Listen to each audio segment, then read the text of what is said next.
সমাজের মানুষ ওই রকম হয়ে গেছে, 5 ওয়াক্তে নামাজ পড়ে মুরব্বির মন ভরছে না, গভীর রাত্রিতে উঠে মসজিদের কোণে হু হু করে কাঁদছে।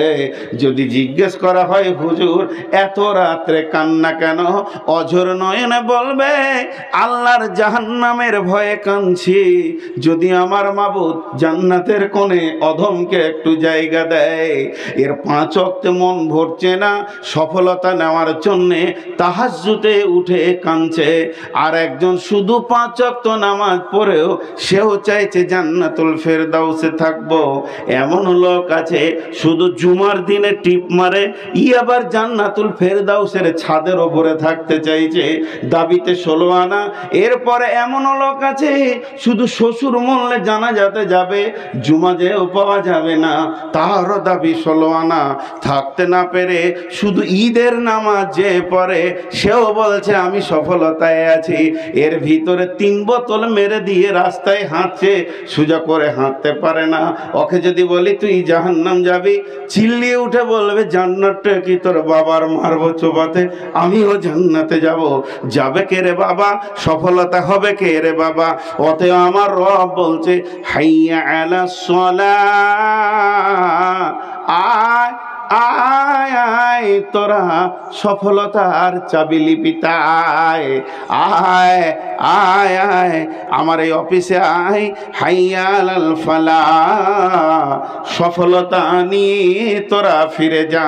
প্রকৃত সফল কামকে বলবে কে?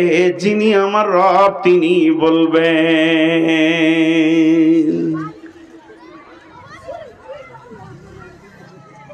ধৈর্য আছে ভাই? হেরে গেলাম তোমাদের কাছে। এরা যে দাঁড়িয়ে দাঁড়িয়ে শুনছে কম সফল নয়।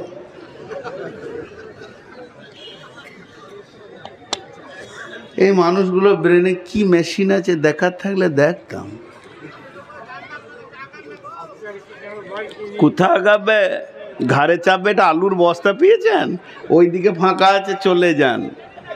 আগে এসেছে আগে বসবে, পেছনে এসছেন পেছনে বসতে হবে। হ্যাঁ, এখানে কোনো নবাবি চলবে না, হুকুমতি চলবে না। আমি কি হাই রোডে বসে জালসা করছি?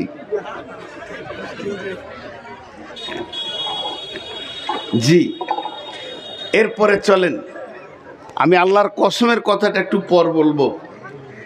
কিছু লোক আছে, কিছু কিছু জিনিস আমার আবার মাথা ধরে যায়। কিছু লোক আছে ওর বটুখানায় যখন যাবেন না, তো 1 কাপ চা দেবে, বটুখানায় বসবেন আর চারিদিকে তাকিয়ে দেবেন খালি picture, Madhyamik, HS, graduation, master degree, MM, MD, MCom, কোর্সিং, মানে যতগুলো সার্টিফিকেট পেয়েছে সেগুলোকে লেমিনেশন করে করে রেখেছে, যে ওইখানেও এমনি করে বসে আছে। তার মানে ও বলছে আমি খুব সফল মাল, আমার মতো দামি আর কেউ নাই।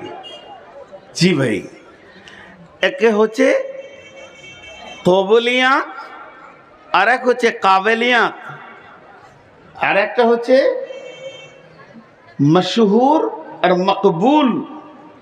দুটো আসমান জমিন পার্থক্য। মশহুর আর মকবুল এই দুটো আসমান জমিন পার্থক্য। একটা ছেলে মাধ্যমিকে পাস করেছে, পশ্চিমবঙ্গে স্কলারশিপ পেয়েছে, বাহ বাহ বাহ বাহ বাহ বাহ। মালদায় একটা মেয়ে, কি নাম যেন, ইউটিউবে দেখছি গান ভালো করতে পারছে, তো দেশ জুড়ে ওর নাম হচ্ছে, খুব সুন্দর গান করছে, আ করছে দাঁত বার করে ইঁদুরের ছায়ের মতো। আর লোক ভাবছে যে ও দামি হয়ে গেছে, ও ভাবছে আমি দামি হয়ে গেছি। মা মিষ্টি মুখে তুলে দিচ্ছে, আব্বা মিষ্টি মুখে তুলে দিচ্ছে, ও ভাবছে আমি কামিয়াব আমি কামিয়াব। কিন্তু মা বাপ দেখছে না যে মেয়েটা আমার জাহান্নামের খোরাক হয়ে যাচ্ছে। এর নাম কামিয়াবি নাই। এইচএস পাস করেছে, সে মেডিকেলে চান্স পেয়েছে, এমবিবিএস করে এফআরসিএস চান্স পেয়েছে, সার্জারি শিখছে, বাহ বাহ বাহ বাহ, কামিয়াব কামিয়াব। জি না, আপনি পৃথিবীতে যতগুলি সার্টিফিকেট পেয়েছেন, আপনি পৃথিবীতে যতগুলি সার্টিফিকেট পেয়েছেন সবগুলোকে জমা রেখে দেন। আপনার এগুলোর নাম কামিয়াব নয়। পৃথিবী আমার আসল ঠিকানা নয়, মত একদিন মুছে দেবে হায় সকল রঙিন পরিচয়। পৃথিবী আমার আসল ঠিকানা নয়। আল্লাহ তাবারাক ওয়া তাআলা বলছেন, সফল কামের সার্টিফিকেট তোকে তো দিয়েছে প্রাইমারি স্কুলের হেডমাস্টার, হাই স্কুলের হেডমাস্টার, কলেজের মাস্টার, কলেজের প্রিন্সিপাল, ভার্সিটির প্রিন্সিপাল তোকে দিয়েছে। এগুলোকে নিয়ে তুই নিজেকে সফল কাম মনে করে নিয়েছিস। কিন্তু শুনে নে, ওই রকম সার্টিফিকেট দেওয়ার দিন তো আমি একটা বানিয়েছি, যে দিনটার নাম হলো ইয়াউমুল কিয়ামা। ইয়াউমুল কিয়ামা সেই কিয়ামতের দিন। ফাআম্মা মান উতিয়া কিতাবাহু বিয়ামিনিহি ফাসাউফা ইউহাসাবু হিসাবান ইয়াসীরা ওয়া ইয়ানকালাবু ইলা আহলিহি মাশরুরা ওয়া আম্মা মান উতিয়া কিতাবাহু ওয়ারা জাহরিহি ফাসাউফা ইয়াদউ সুবুরা ওয়া ইয়াসলা সাঈরা।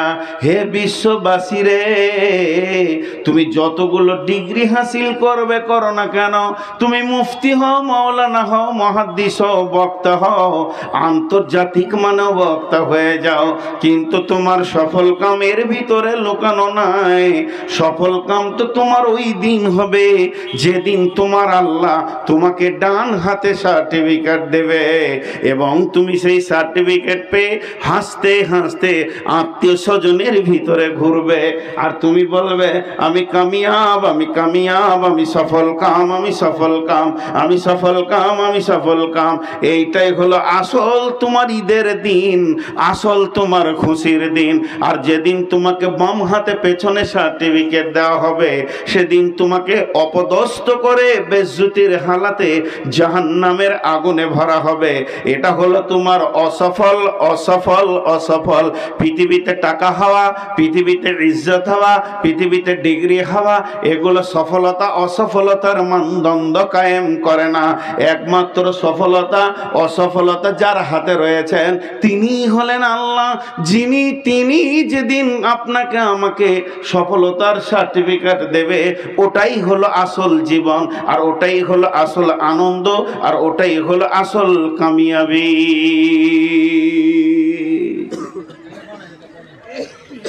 আমরা এগুলো সফলতা ভাবছি, এগুলো ভুল।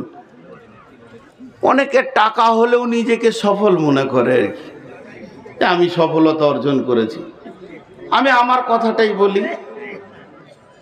বাংলাদেশ, আপনাদের আজকে বাংলাদেশের বক্তা আছে, ওনাকে আমি চিনি না, পাবনা জেলা আমি যাইনি। বাকি বাংলাদেশে এবছর বেশি প্রোগ্রাম করিনি, 68-69টার মতো হয়েছে। তাও কয়েকজনকে দিতে পারিনি, তো রমজান মাসে 10টা দিন আবার যেতে হবে। তো আল্লাহ গোটা বাংলাদেশকে ঘোরাচ্ছে। শুনে যান আমি শেষ অঙ্কটা কি বলছি, তাহলে আমি বিরাট সফল। আমার নিজের দেশে পশ্চিমবঙ্গ, বিহার, ঝাড়খণ্ড, মেঘালয়, ত্রিপুরা, আসাম, মিজোরাম, বড়লেন্ড, জোরহাট দাপিয়ে ঘুরলাম, আর ঘুরছিও। নেপাল ঘুরছি। আমার মতো আর দামি কে আছে? আমি তো সব থেকে দামি। আমার মতো আর কেউ হতে পারে? সবাই আমাকে বলছে বাহ বাহ বাহ বাহ, ইউটিউব জগতে বাহ বাহ বাহ বাহ, ফেসবুকে বাহ বাহ বাহ বাহ। কিন্তু যার কাছে আমার সফলতার সার্টিফিকেট, সে বলছে তুই কুকুরের থেকেও খারাপ। কে সে? আল্লাহ। মহব্বতের সঙ্গে বলি, সে কে? আমার নূর মোহাম্মদের জীবনের কোনো মূল্য আছে? কোনো মূল্য নেই। আল্লাহ বলছেন তোকে আমি চিনি না, তোকে আমি বুঝি না, তুই আমার গোলামি নস, তোর ব্যবহারে আমি সন্তুষ্ট নই। আল্লাহ এই জীবনটার ব্যাপারে বলেছেন উলাইকা কাল আনআম বাল হুম আজাল।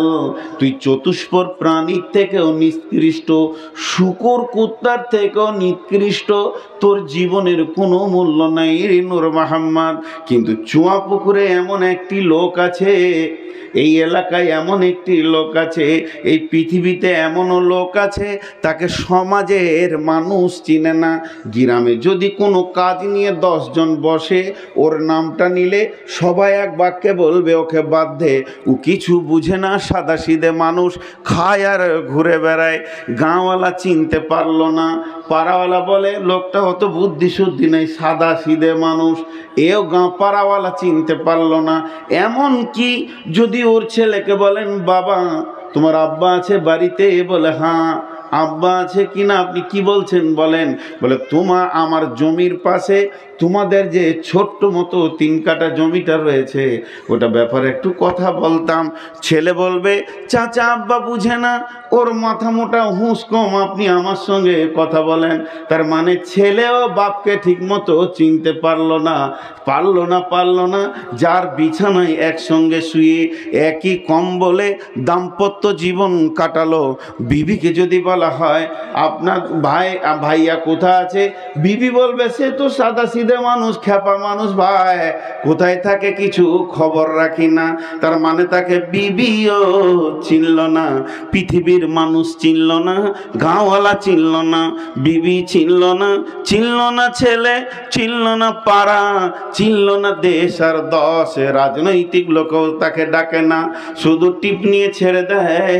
কিন্তু যখন রাত্রি 1:30 হয়ে যায়, ও আর বিছানায় থাকে না, বিছানা থেকে উঠে উজু করে 2 রাকাত নামাজ পড়ে ঘরের এক কোণে খালি বলে আল্লাহ সুবহানাল্লাহ, আলহামদুলিল্লাহ, আস্তাগফিরুল্লাহ, আস্তাগফিরুল্লাহ, সুবহানাল্লাহি বিহামদিহি, সুবহানাল্লাহিল আযীম। এই করে 1.5 ঘন্টা কাটিয়ে দেয় চোখের পানিতে। বিশ্ব না চিনলেও চিনে আল্লাহ। আল্লাহ বলেন রাজুলুন যাকারাল্লাহ খালিয়ান ফাফাজাতে আইনাহু। আমার সম্বন্ধী, আমার শালা কিংবা আমার শ্বশুর কিংবা আমার বড় ভাই যদি জঙ্গিপুর স্টেশনে কাজ করে, আজকে রাত্রেতে আমি বাড়ি যাব বলেছি, রিজার্ভেশন লাগিয়ে রেখে দেবে যে ভাইয়া একটা বক্তা মানুষ, ওর টিকিট রিজার্ভেশন ঠিক আছে। যখন ওই ব্যক্তিটা আল্লাহর কাছে কাঁদে, সে কত সফলতা পেয়ে গেছে, হাসরের মাঠে আরশের ছায়াতে, রহমতের ছায়াতে তার রিজার্ভেশন লাগানো থাকবে, জান্নাতেও রিজার্ভেশন লাগানো থাকবে। বিশ্বনবী বলছেন, ও সাবাতুন ইদিল্লাহুমুল্লাহু ফি দিল্লিহি ইয়াউমা লা দিল্লা ইল্লা দিল্লুহু। আল্লাহর নবী বলছেন 7 ব্যক্তি কোটা আছে, ওই রিজার্ভেশনে ঢুকতে পারবে, কঠিন কিয়ামতের দিনে রহমতের ছায়াতে থাকবে, আরশের ছায়াতে থাকবে। সেই 7 ব্যক্তির এক ব্যক্তি হলো পৃথিবীর মানুষ তাকে চিনবে না, আসে চোখের পানিতে রবকে ছাড়বে না। এই হলো সফল। সফলতা কাকে বলে খালি বুঝি। আমি আপনাদেরকে আল্লাহ এই সফলতাকে কত গুরুত্ব দিয়েছে, দিনে 10 বার ডাকে, আয় আয় আয়। আর কোনো বিষয়ে আল্লাহ এত গুরুত্ব দিয়ে ডাকেন না। ও আবার কে? ও যাকে ভালোবাসে তাকে ডাকছে, সে শুনতে পেয়েছেন, আপনি শুনতে পেয়েছেন, এটা ওর বিপদ। ও আবার কে? আমি এক পাগলা। চলেন আল্লাহর কসমগুলো দেখেন কেমন। কথাটা ছোট আর কসমগুলো বড়। বিসমিল্লাহির রহমানির রহিম। والشمس وضحاها والقمر إذا تلاها والنهار إذا دلاها والليل إذا يغشاها والسماء وما بناها والأرض وما طحاها ونفس وما سواها فألهمها فجورها وتقواها। এখানে আল্লাহর কোনো বক্তব্য নাই, খালি কসম খাচ্ছেন। 11টা কসম খেলেন একটা কথা বলার জন্য। আমি রেগে গেছি, খুব এত রেগেছি আর আপনাকে বরদাস্ত হচ্ছে না। তখন আমি ঘন করে কসম খেয়েছি, আল্লাহর কসম, আল্লাহর কসম, আল্লাহর কসম, আল্লাহর কসম, আল্লাহর কসম, আল্লাহর কসম, আল্লাহর কসম, আল্লাহর কসম, আল্লাহর কসম। আপনি খালি আমাকে টানছেন যে লাল গোলাচ, যাও না, খালি যাব না দুটো শব্দ বলছি, এই দুটো শব্দের জন্য 11টা কসম খেলাম। আল্লাহর কসম, আল্লাহর কসম, আল্লাহর কসম, আল্লাহর কসম, আল্লাহর কসম, আল্লাহর কসম, আল্লাহর কসম, যাব না। তো আল্লাহ ওই রকম দুটি কথা বলার জন্যে 11টি কসম খেলো। ওয়াশ-শামসি ওয়া-দুহাহা ওয়াল-কামারি ইযা তালাহা ওয়ান-নাহারি ইযা জাল্লাহা ওয়াল-লাইলি ইযা ইয়াগশাহা ওয়াস-সামাই ওয়া-মা বানাহা ওয়াল-আরদি ওয়া-মা তাহাহা ওয়া নাফসিন ওয়া-মা সাওয়াহা ফাআলহামাহা ফুজুরাহা ওয়া তাকওয়াহা قد أفلح من زكاها وقد خاب من دساها। দুটি কথা আল্লাহ বললেন। যতটি লোক বসে আছেন খুব সুন্দর লাগছে আপনাদের বসে থাকা। তা আপনারা একবার মহব্বতের সঙ্গে আল্লাহর জবানের কথাটা সবাই বলেন, আল্লাহ খুশি হবেন। এই রাতে আল্লাহ বলবেন আমার কথা আমার গোলাম বলছে। জীবনে অনেক স্লোগান দিয়েছি, অনেক গান বলেছি, অনেক গজল বলেছি, একবার আল্লাহর কথাটা জবান দিয়ে বলি। কদ আফলাহা মান যাক্কাহা, বলেন কদ আফ, বলেন সবাই বলেন। আরে বলেন বলেন বলতে হচ্ছে। এতগুলো লোককে আল্লাহর কথা বলতে খারাপ লাগছে, আমি বলেই নিচ্ছি আপনাদের মুখ দিয়ে, আমি কেটে কেটে বলবো। কদ আফ লাহা মান যাক্কাহা ওয়াকাদ খাবা মান দাসাহা। এর বাংলাটা বলে দিই। আল্লাহ বলছে যে পবিত্র হলো সে বেঁচে গেল, যে ময়লা থাকলো গোলতাল হয়ে থাকলো ও ফেঁসে গেল। কথা বড় লয়, বাংলায় বলছি, যে পবিত্র হলো সে বেঁচে গেল, যে পবিত্র হলো সে বেঁচে গেল, যে নাপাক থাকলো সে ফেঁসে গেল। তাহলে জালসাটা বন্ধ করে দিয়ে এখন হুর হুর করে সব দৌড় মেরে দেন বাড়িতে, সাবান নিয়ে গোসলখানা ঢুকে যান, মাথা থেকে পা পর্যন্ত ধুয়েলেন। পবিত্র হলে জান্নাতে যাবে, নাপাক থাকলে জাহান্নামে যাবে। সহজ রাস্তা। খুব দুঃখ করে একটা কথা বলছি, কোন এলাকার জিজ্ঞেস করবেন না। 8টা ছেলের বাপ হজ করে এসছে, ফরজ গোসল জানে না। হাসবেন না, এটা দুঃখ, এটা দুঃখ। 8টা ছেলের বাপ হজ করে চলে এলো, ফরজ গোসল জানলো না।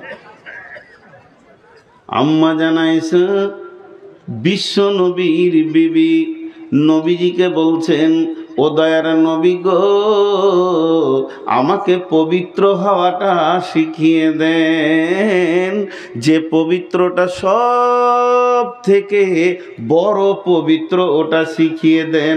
আল্লাহ তো বলেছেন কাদ আফলাহা মান যাক্কাহা, যে পাক হবে সে বেঁচে যাবে, ওয়া কাদ খাবা মান দাসাহা, যে নাপাক থাকবে ও ফেঁসে যাবে।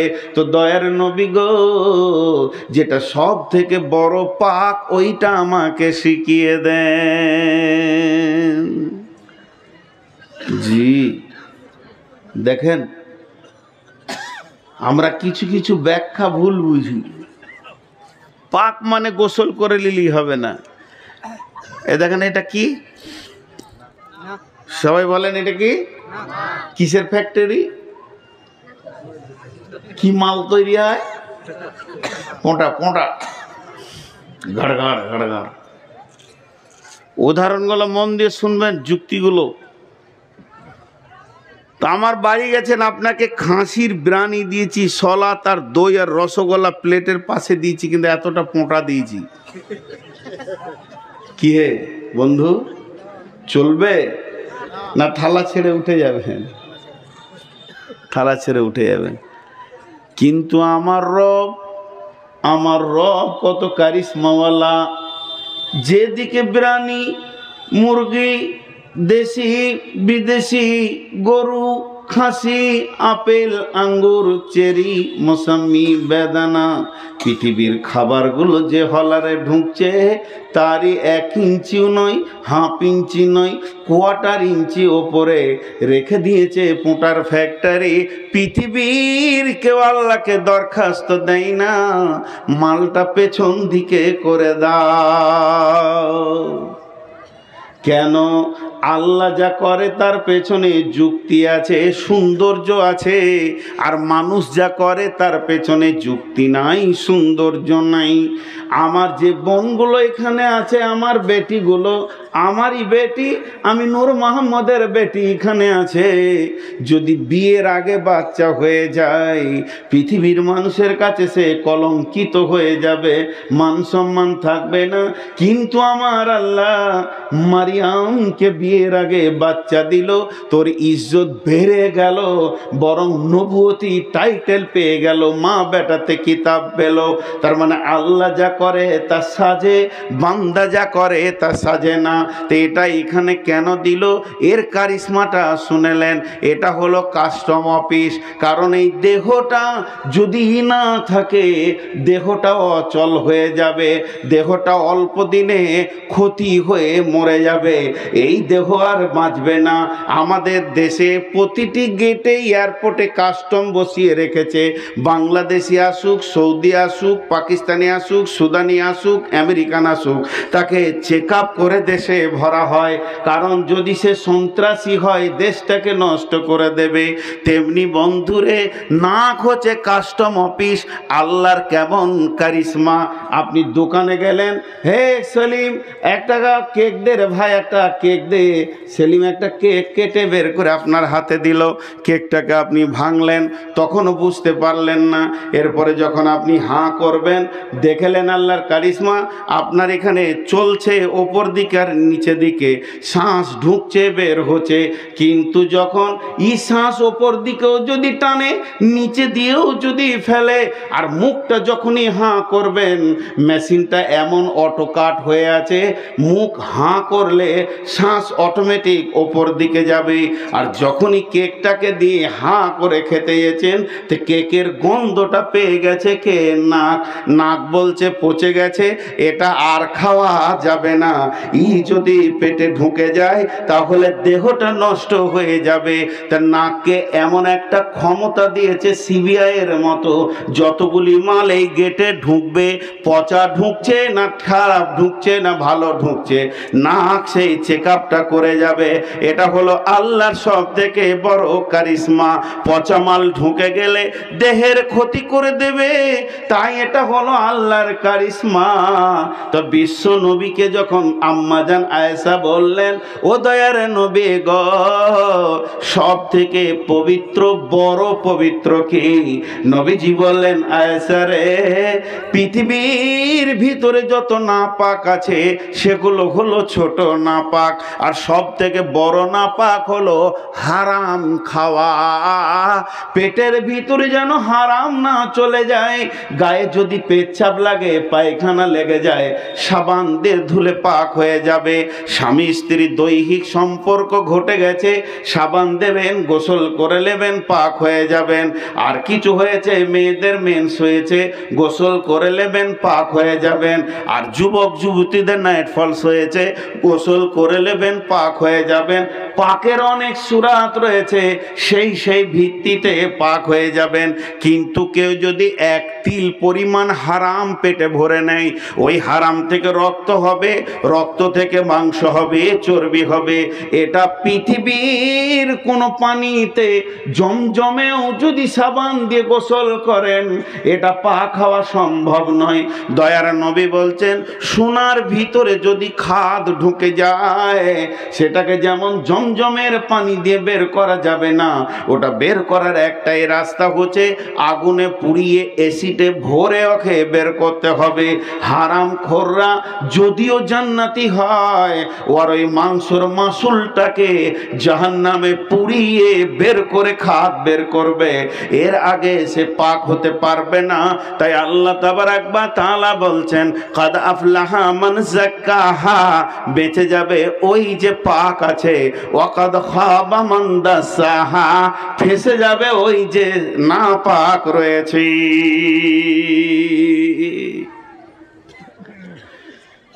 জি, পাক আর না পাকের পরিস্থিতিটা আমরা বুঝতে পারছি না। বিশ্বনবী বললেন, মহিলাদের ভিতরে, নিজের বিবিদের ভিতরে একটা এলান করে দিলেন, যার হাত লম্বা বড় সে আমার সঙ্গে আগে মোলাকাত করবে কবরে। সে মানে ওই বিবিটা আগে মরবে আমার বিবিদের ভিতর থেকে, যার হাত লম্বা। তো যত বিবি ছিল একটু বয়স হয়ে গেছিল, বয়স্কা মহিলা, আর দুইজন একটু তিরবিরে, আর তার থেকে বেশি তিরবিরে ছিলেন একটু অল্প বয়সী ছিলেন। যেটা বয়সের যে একটা অভ্যাস ওটা তো হবেই, সেটা আম্মা জান আয়েশা। তো আম্মা জান আয়েশার সঙ্গে কথায় কথায় কথায় কথায় বাক বিতণ্ডা লেগে থাকতেন কে? হযরতে জাইনাব রাদিয়াল্লাহু তাআলা আনহু। জাইনাব কেন লেগে থাকতেন এত বাক বিতণ্ডাই? আম্মা জান আয়েশা বলতেন, আমি কুমারী। বাবার কত কৌশল করে বলতেন জানেন? আমি রাস্তার ধারে গাছ লাই, আমি ঘেরা বেড়া দিয়া গাছ। ওর মানে বুঝেন? খালি লোকে বলে যে আগেকার মেয়েদের ছেলেদের বুদ্ধি কম ছিল, এটা ইশারা মারছে কিসের জানেন? ও বলছে যে আমার দ্বিতীয় কোনো স্বামী আমাকে দেখেনি, রসুলই দেখেছে, আমি বাপের ঘরে ঘেরা বেড়া ছিলাম, আমি ছোট মেয়ে, আমি আছি। তার মানে জাইনাবকে ইশারায় একটু খুঁচা মেরে দিল, তোর আর একটা স্বামী ছিল, আর একটা উঁটে তোর গাছের পাতা খেয়েছে, ফের রসুলের কাছে এসেছিস। আর জাইনাব তখন বলছে, তুই তো আবু বাকারের বেটি, আর আমি আর রসুল একই বংশের, তুই পারবি আমার সঙ্গে? কারণ জাইনাব ছিল রসুলের ফুফাতো বোন। ফুফাতো বোন মানে কি? আমার মার রসুলের বাপ একটাই ভাই বোন, একই মায়ের পেটে হয়েছে, তো আমরা একটা বংশের। চিনিস তুই, তোর থেকে আমার দাম বেশি। ও বলে আমার দাম বেশি, বলে আমার দাম। অনেক বাক বিতণ্ড আছে, সেদিকে আমি যাচ্ছি না। কিন্তু নবীজি যখন বললেন যার হাত বড় সে আমার সঙ্গে আগে মোলাকাত করবে, কিন্তু জাইনাব আবার সাইজে ছোট ছিলেন, একটু শর্ট সাইজের, বিবিদের ভিতরে উনি শর্ট সাইজের। আর আয়েশা কাউকে খুঁজে না পেয়ে অকি বলতো, দেখি দেখি বোন জাইনাব তোর হাতটা দেখি মেপে কত। ওকে আরও রাগাবার লেগে বলছে, ও তো জানছে আমি শর্ট সাইজের, তা আমাকে দেখি জাইনাব, দেখি তোর হাতটা মাপি তো কতটা হলো। বিশ্বনবী বলেছেন যার হাত বড় সে আমার সঙ্গে প্রথম মোলাকাত করবে। কিন্তু বিশ্বনবী দুনিয়া থেকে চলে গেলেন। দুনিয়া থেকে যাওয়ার পর রসুলের যতজন বিবি ছিলেন, প্রথম যিনি দুনিয়া থেকে গেলেন উনি হলেন জাইনাব। যখন জাইনাব মারা গেলেন, আম্মা জান আয়েশা জাইনাবের লাশের কাছে গিয়ে বলছে, বোন রে, তোমাকে অনেক বাক বিতণ্ডে জড়িয়ে নিয়েছি বোন, কিন্তু তুমি যে রসুলের এত প্রিয় এটা আমারও বুঝতে ভুল ছিল বোন রে। ওরে আমার বোন রে, তুমি শর্ট সাইজের, তা তোমার হাত কেন এত লম্বা হলো? তুমি কেমন করে রসুলের মুলাকাতে আগে চলে গেলে? বোন রে, আমার ব্যাখ্যাটা বুঝতে ভুল হয়েছিল। আসলে রসুল বলেছিল দানের হাত বড়। জাইনাবের মতো এত দাঁতা মহিলা রসুলের বিবির ভেতরে আর কেউ ছিল না। সেদিন আম্মা জান আয়েশা বললেন, আজকে আমার বুঝে এলো যে নবীজি কার জন্য কথাটা বলেছিলেন।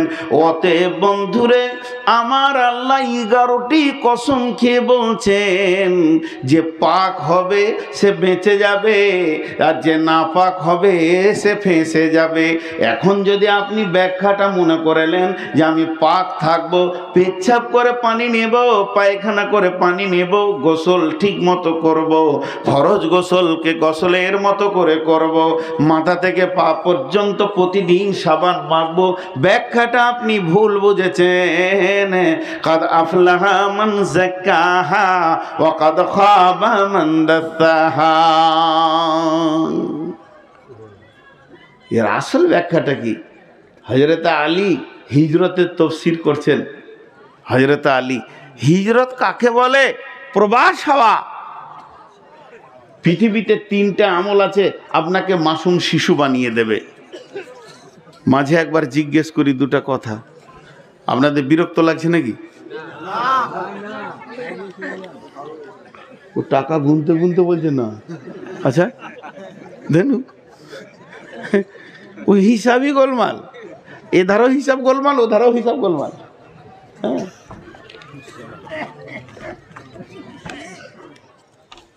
আসসালামু আলাইকুম, কেমন আছেন?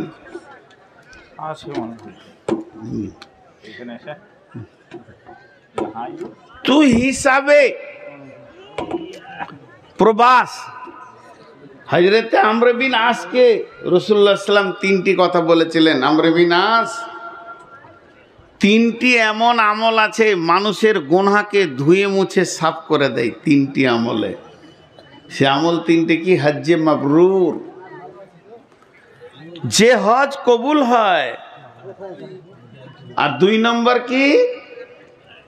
যদি কোনো বিধর্মী নন মুসলিম 90 বছর কেন 100 বছর বুড়াতি কাল পর্যন্ত মূর্তি পূজা করেছে, গাঁজা মদ সব খেয়েছে, জুয়া খেলেছে, সুদ খেয়েছে, আর তওবা করে কালেমা তাইয়্যিবা যেদিন ও পড়বে, কালেমা শাহাদাতের যেদিন ও সাক্ষী দেবে, সেদিন ওর পূর্বের গুনাহ মাফ।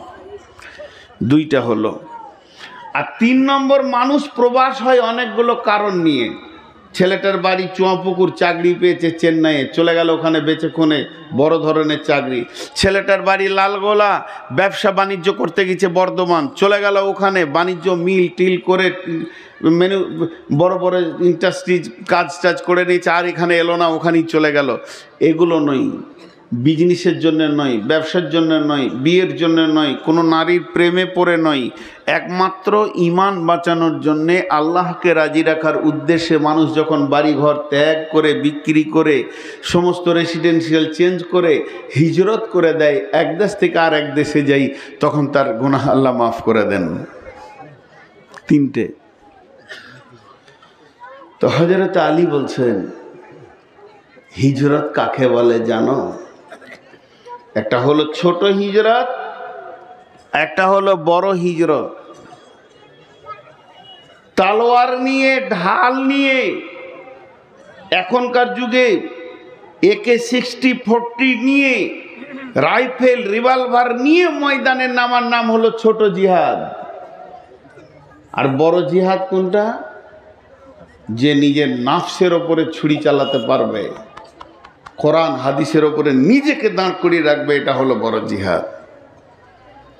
জি ভাই, হযরত আলী বলছেন, মক্কা থেকে আবিসিনিয়া যাওয়া, মক্কা থেকে সিরিয়া যাওয়া, মক্কা থেকে মদিনা যাওয়া, এটা হলো ছোট হিজরত। এর থেকে একটা বড় হিজরত আছে। সেই দেশে যদি কেউ যায়, ওই দেশে যাওয়ার নাম হচ্ছে বড় হিজরত। ওই দেশে যে যাবে, তার আল্লাহ জীবনের গুনাহগুলি মাফ করে দেবেন। সেই দেশটা এমন একটি দেশ, আপনি নিয়ত করলেন আগামী কাল ওই দেশে চলে যাব, তো আপনার জীবনের গুনাহ মাফ হয়ে যাবে। তওবা করলেন, ওই দেশটার এত গুরুত্ব আছে, তাহলে সেই দেশটা কোথা? মক্কা বলে জি না, মদিনা বলে জি না, সৌদি বলে জি না, তাহলে দেশটা কি? হযরত আলী বলছেন, 2টি দেশের নাম বলছি, একটা দেশের নাম হলো গুনাহ, আর একটা দেশের নাম হলো নেকি।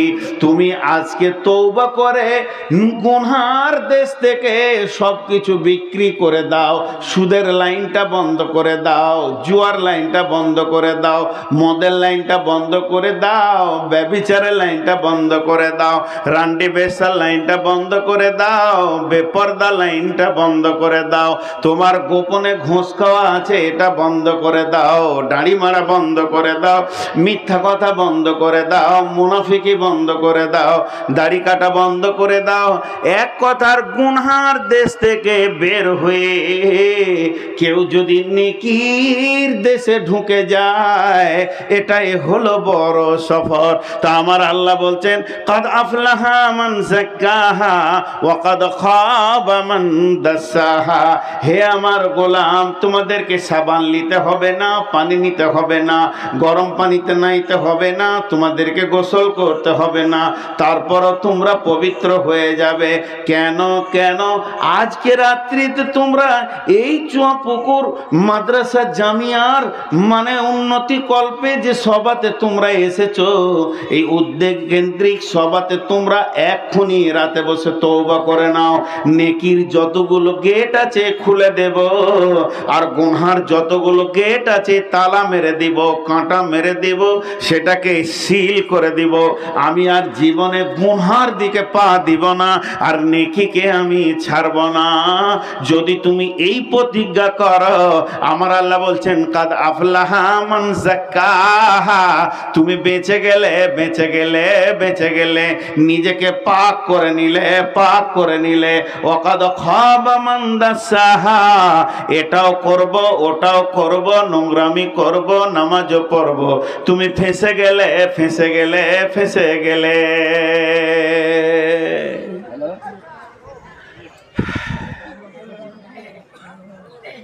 আমি আপনাদের সামনে সূরা বাকারার যে আয়াতগুলো পড়েছি, এবার এইগুলোর কথা আপনাদের সামনে বলবো।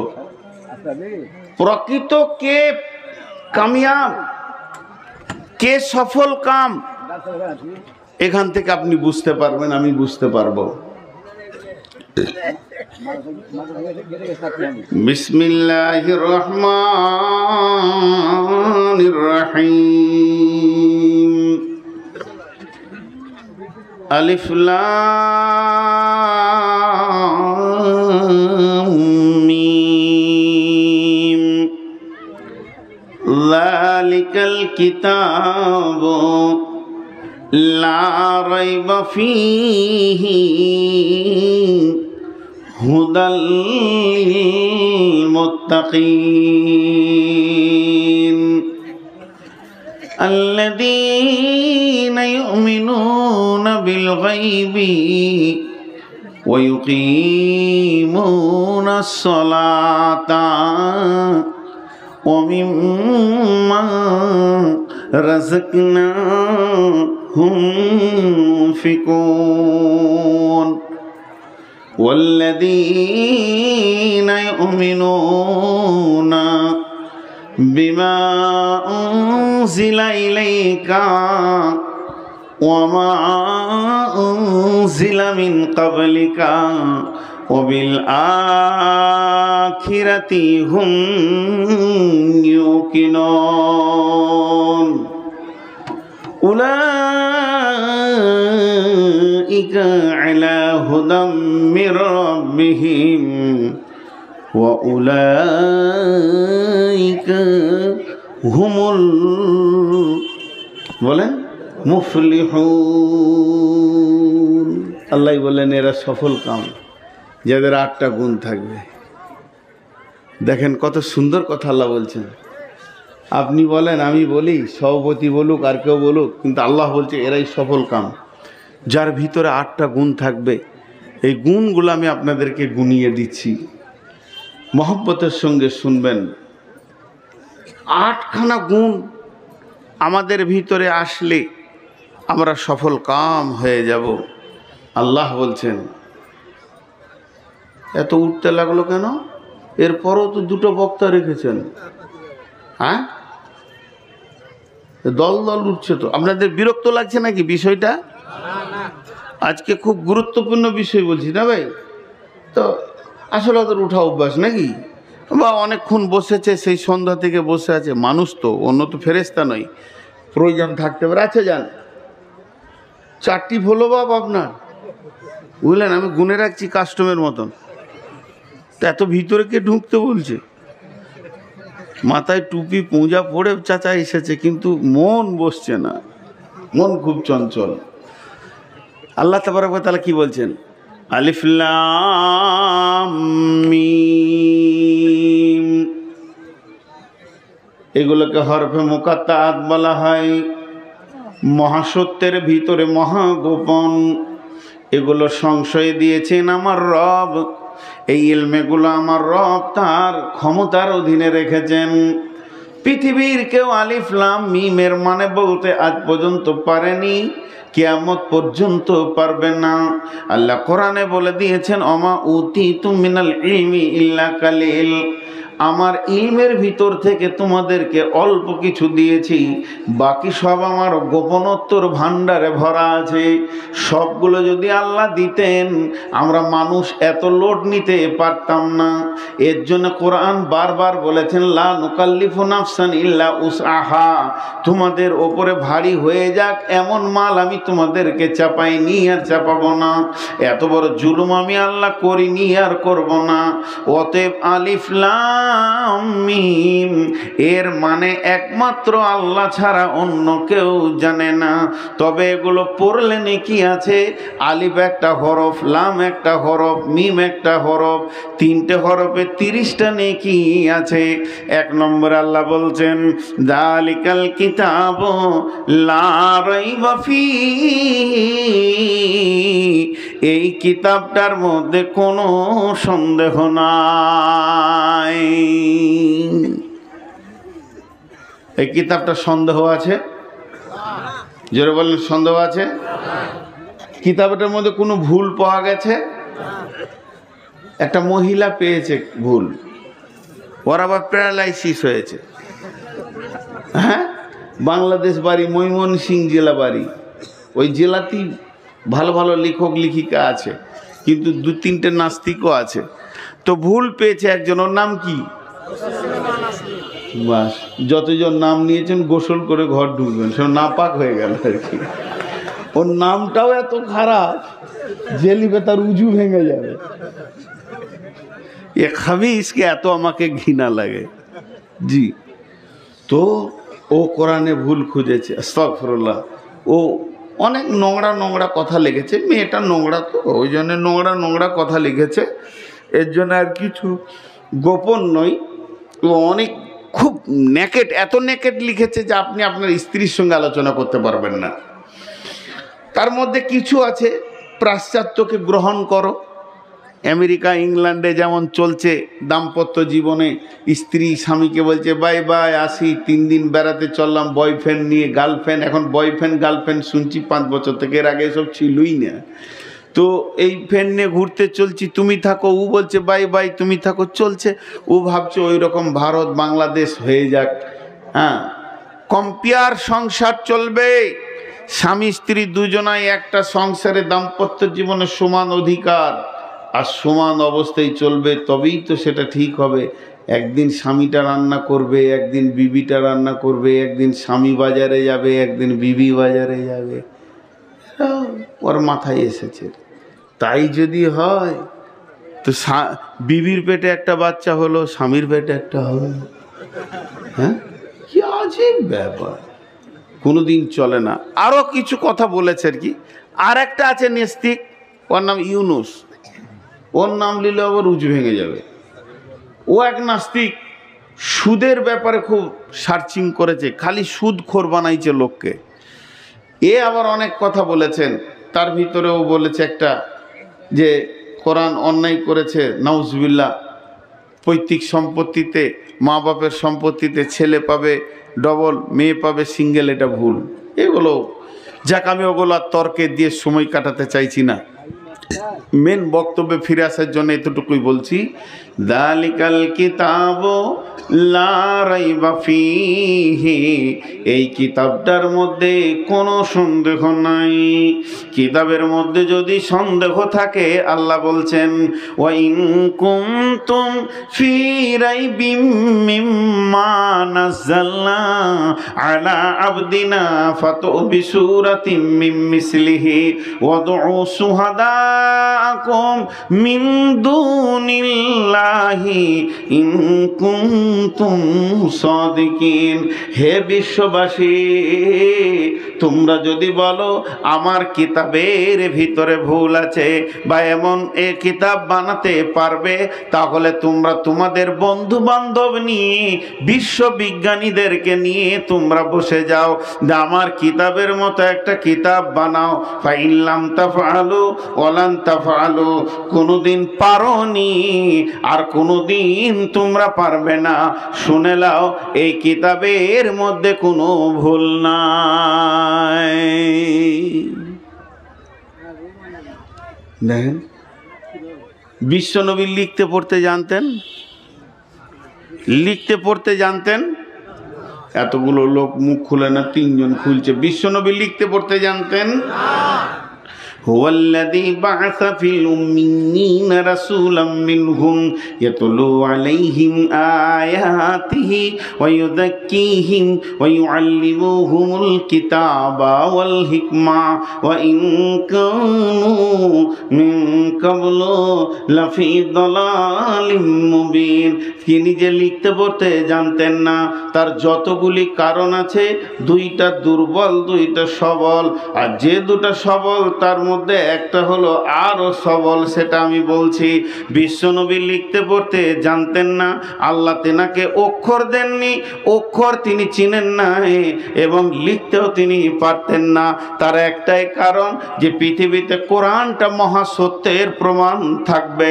যদি উনি লিখতে পড়তে জানতেন, তাহলে আবু জাহেল, আবু সুফিয়ান, আবু জাহেলের মতো বেঈমান বলতো যে রাতে রাতে লিখে লেয় আর সকালবেলায় বলে এটা আল্লাহ পাঠিয়েছে। এর জন্য আমার আল্লাহ ওনাকে লেখাপড়ার মতো জ্ঞানটা দিলেন না। তারই জন্য কাফের বেঈমানেরাও পর্যন্ত বলতে পারেনি যে কোরআনটা মুহাম্মাদের লেখা, কারণ তারা জানতো যে নবী মুহাম্মদ সাল্লাল্লাহু আলাইহি সাল্লাম লিখতে পড়তে জানেন না। এর জন্য কিয়ামত পর্যন্ত কোরআনের ওপরে যদি কেউ একটা আঙ্গুল না তুলতে পারে, এর জন্য আমার আল্লাহ তার নবীকে লেখাপড়ার মতো জ্ঞানটা দিলেন না।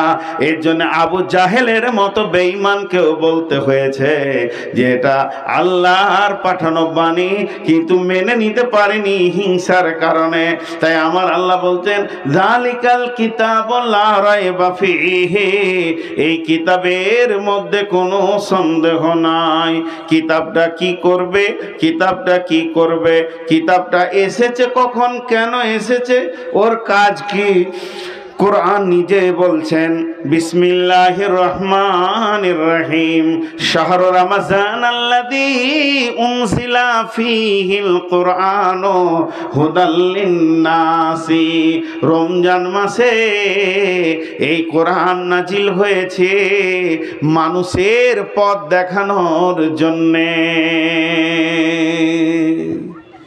মাঝে 1 মিনিট আপনাদেরকে বিরক্ত করে নি, প্রসঙ্গর বাইরে কথা বলছি, এটা বিষয়ের বাইরে। আর কয়েকদিন পর রমজান আসছে, আমরা রোজা রাখবো ইনশাআল্লাহ। সকলে বলেন ইনশাআল্লাহ। কে কে রোজা রাখবেন না হাত তুলেন। চালাক হয়ে গেছে, সবাই রোজা রাখবো ইনশাআল্লাহ। আল্লাহ আমাদেরকে রোজা রাখার তৌফিক দান করুন। জি, এই দাওয়াতটা দিচ্ছি। বিশ্বনবী 6 মাস আগে থেকে রোজার জন্য সাজছেন, সাজো সাজো রমজান আসছে, দোয়া করতেন, হে আল্লাহ তুমি আমাকে বাঁচিয়ে রেখে সুন্দর করে রোজা করার তৌফিক দাও। আমরাও দোয়া করছি, হে আল্লাহ নবীজির মতো করে রোজা রাখার তৌফিক দাও। আরে আমিন বলছে না এতগুলো লোক? ছি ছি ছি ছি ছি। নবীজির মতো করে রোজা রাখার তৌফিক দান করো। আমিন।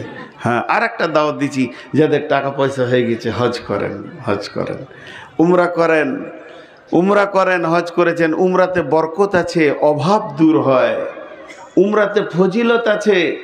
আর কি বলবো, মাঝে 1 মিনিট বলেই নি। মানুষ এমন এমন লোকের সঙ্গে যাচ্ছে, সে উমরা কি বুঝে না, উমরার শব্দটার অর্থ বুঝে না, উমরা কেন তাও বুঝে না, উমরার 2টো হাদিসও দিতে পারবে না। জি, উমরা কিভাবে করতে হয় তো জানেই না, এলাকার কোন জায়গাটা কি নাম, মক্কার এই জায়গাটা কি নাম, কোথা কি অবতীর্ণ হয়েছিল ইতিহাস জানে না। 20,000 টাকা কম, 10,000 টাকা কম ওর সঙ্গে ধরছে। জি ভাই, আমি আপনাদের কাছে হাত ধরে রিকোয়েস্ট করছি, হজ বা উমরা যদি করবেন তো আলিমের সঙ্গে যান। বাস, আমার সঙ্গে যেতে হবে না, আমার সঙ্গে যেতে হবে না। আমি একজন চিটার, আমি একজন বেঈমান, এটাই যদি মনে হয় তো ইমানদারদের সঙ্গে যান, আলিমের সঙ্গে যান।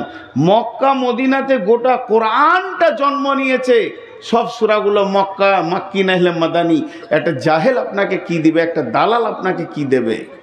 দেবে তো আলেম দেবে আপনাকে। মক্কা মদিনার কোথা কি আছে, এত টাকা খরচা করতে পারছেন। অতএব আপনাদেরকে দাওয়াত দিলাম দুইটা, একটা হলো রোজা আর একটা হলো উমরা বা হজ। তবে আমি মাঝে বলে নিই, আমার ট্রাভেলস আছে, আমি নিজে নিয়ে যাই। যদি কেউ যেতে চান তো আমার নম্বরে যোগাযোগ করবেন। যদি কেউ যেতে চান কিভাবে উমরা করতে হয় আর কোন জায়গায় কি আছে, যেমন আজকে বক্তব্য রাখছি এইভাবেই মক্কা মদিনায় আমি বক্তব্য রাখি। আরাফাতে, মিনাতে, মুজদালেফায় কোথা রাসূলুল্লাহ সাল্লাল্লাহু আলাইহি ওয়াসাল্লাম কি করেছেন, এগুলো মক্কা মদিনায় আমি সঙ্গে করে নিয়ে গিয়ে উমরা করাই। কারো যাওয়ার ইচ্ছা থাকলে আমার নম্বরে যোগাযোগ করবেন। ওগুলো সে পরিস্থিতি, যখন মানে বিমানের এক এক মাসে এক এক আলাদা ভাড়া থাকে, সেগুলো পরের কথা। এখন আমি আপনাদেরকে দাওয়াত দিলাম দুটা, হজ বা উমরা করেন, আর সামনে রমজান মাসে রোজা রাখবো ইনশাআল্লাহ। সকালে বলে ইনশাআল্লাহ। হ্যাঁ, এই যে কথাটা বলছিলাম, যালিকাল কিতাব লা রাইবা ফীহি, এই কিতাবের মধ্যে কোনো সন্দেহ নাই, হুদাল লিল মুত্তাকিন, এই কিতাবটা হেদায়েত দেবে, রাস্তা দেখাবে কাদেরকে, না মুত্তাকিকে। যার দিলে আল্লাহর ভয় আছে সে কোরআন থেকে লাভ নিতে পারবে, যার দিলে আল্লাহর ভয় নাই সে কোরআন থেকে লাভ নিতে পারবে না। জি, ছোট্ট একটা উদাহরণ দিই। আপনারা কি বলেন, আক না কুসর? আকও বলেন, আক বললে বুঝবে না। একটাও দাঁত নাই, ওকে আক দেন। একটাও দাঁত নাই, ওকে কি দেবেন?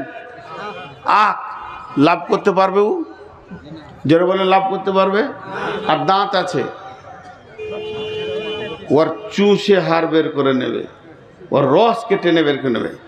এইটা হলো কুসার, এইটা হলো আক। আল্লাহ তাবারাক ওয়া তাআলা বলছেন, একে পিরে রস বের করে এর ভিতর থেকে মধু যদি চুষতে হয়, তোদেরকে দাঁত রাখতে হবে, আল্লাহ ভীরু দাঁত। যার দিলে ঈমান আছে, আল্লাহর ভয় আছে, ওই লোকটা কোরআন থেকে হেদায়েত পাবে। আর যার দিলে ঈমান নাই, আল্লাহর ভয় নাই, ওই লোকটা কোরআন থেকে হেদায়েত পাবে না, কারণ দাঁত নাই, রস নিতে পারবে না। এর জন্য আল্লাহ তাবারাক ওয়া তাআলা এই কোরআনকে সন্দেহ বলবে না কে, কোরআনকে মেনে নেবে কে, যে মুত্তাকি হবে, আল্লাহকে ভয় করনেওয়ালা হবে। আর ওই লোকটাই কোরআন থেকে হেদায়েতের রাস্তা পেয়ে যাবে। এর জন্য আমার আল্লাহ বলেছেন, যালিকাল কিতাব লা রাইবা ফীহি, এই কিতাবের মধ্যে কোনো সন্দেহ নাই, হেদায়েত পাবে কে, যে মুত্তাকি হবে। এই আয়াতের তাফসীর করতে গিয়ে একটা ঘটনা তাফসীর ইবনে কাসিরের মধ্যে লিখেছেন। কে লিখেছেন? তাফসীর ইবনে কাসিরের মধ্যে লিখেছেন একটা হাদিস। একদিন হযরতে উমর রাদিয়াল্লাহু তাআলা আনহু রাসূলের সাহাবীদেরকে কেন্দ্র করে বলছেন, কে আছো গো আল্লাহর ভয় সম্পর্কে আল্লাহর নবীর কাছ থেকে শুনেছো, আমাকে বলতে পারবে কি? হযরত উমর একদিকে খুব কড়া মানুষ ছিলেন, আর একদিকে খুব ক্ষুধা ভীরু ছিলেন। জি, উনি একদিন রাত্রিতে সফর করছেন, গভীর অন্ধকার আর মরুভূমি, কেউ কাউকে দেখতে পেছে না। উটে ঘোড়াতে খচ্চরে কাফেলা যাচ্ছে, চুপচাপ, কারো মুখে সাউন্ড নাই। এমন সময় হযরত উমর বলে ফেললেন, কি বলছেন দেখেন, হে কাফেলার দলের লোকেরা, আমার সাথে তোমরা যারা সফর করছো, কেউ আছো কি? আমাকে একটা কোরআনের আয়াত শোনাও। আমি যে আয়াতটা শুনলে আল্লাহর ভয় আমার দিলে জাগবে। তুমি আয়াতটা পড়বে, আমার দিলে আল্লাহর ভয় আসবে। ওই আঁধারে দেখা যায় না, পেছন দিক থেকে শব্দটা ভেসে আসছে, বিসমিল্লাহির রহমানির রহিম, فمن يعمل مثقال ذرة خيرا يره ومن يعمل مثقال ذرة شرا يره। উনি বলতে চাইলেন, উমর রে, পৃথিবীতে কেউ যদি এক তিল বানা জাররা বরাবর নেকি বা গুনাহ করে, তার একদিন বহির্প্রকাশ ঘটে যাবে। এই কথা যেই বলা, পয়সা দেন, মাদ্রাসা চালাবে, দেন টাকা। কে আছেন ভাই? 5,000 দেনওয়ালা কেউ আছেন? 10,000 দেনওয়ালা?